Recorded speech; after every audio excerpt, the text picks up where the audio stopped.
Hey, sword friends. I've had several of you contact me through email and text messages about this recent sword scandal that's been going on. If people have ordered S5 swords, are they really getting that type of steel through the website, or are they being deceived? Now, this is labeled as an S5 shock steel sword. Is it? I don't 100% know. I'm not a metallurgist. I don't make swords for a living. I teach how to use them. We have to trust who we're buying these from, and that trust can be broken if on your website you label it as something different. Recently, other people, other YouTubers such as Matt Jensen, have gone through the time to test this steel out to see if it's real. And it's come back that some S5 swords were actually like a 1070, and they were mislabeled on certain websites. Now, I've been reviewing swords for over 20 years, so I can tell by looking at a blade almost what type it is by the features, the characteristics of the blade. This is obviously a tool steel. It doesn't have a hamon, it's through tempered.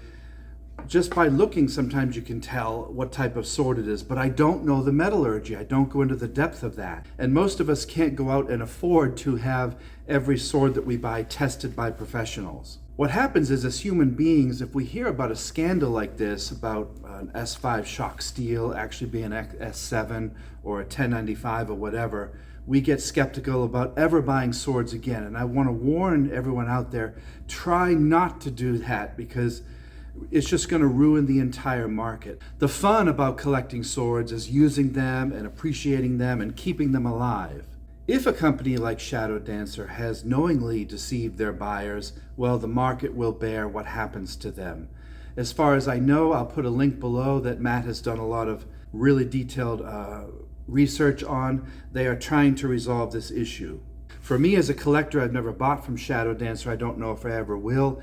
I go through RVA Katana most of the time because I trust John and Scott to take care of me if something is an issue. I know that Cloudhammer is now retesting their batches to make sure that they're giving what is labeled as an S5 shock steel. So good on them for doing that. I'm telling sword manufacturers out there that if sword manufacturers misrepresent what's on their websites, the market will speak and you will go out of business. So be very, very careful.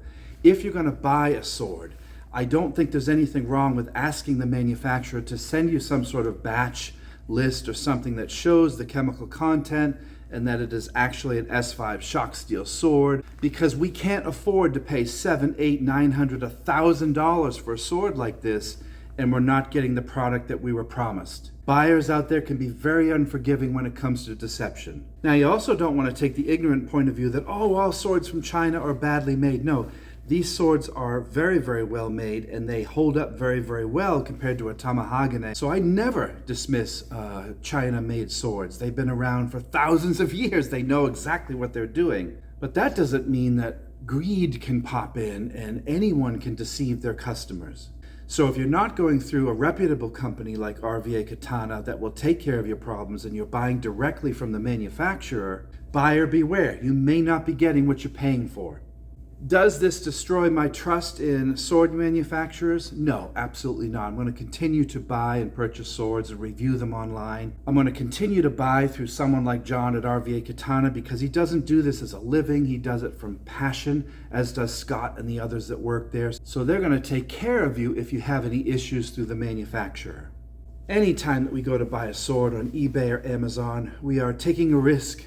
And this can be a very dangerous 4-foot razor blade. So we have to be careful when we're doing cutting on targets and things like that, that we have to trust that the metal that they're saying is going to hold up so it doesn't break and come back and hit us in the head.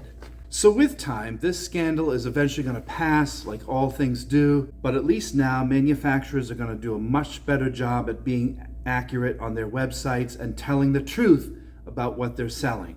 So overall, this is going to be a really positive learning moment in the sword industry. But you never want to let something like this ruin your hobby, ruin your love for swords. It's not going to ruin mine. We'll put a link below to Matt's work on this subject if you want to go more deep into depth about this kind of drama. If you want to learn how to use one of these, I'll put a link below on how to use a katana and several other types of blades and pole arms from Japan and China.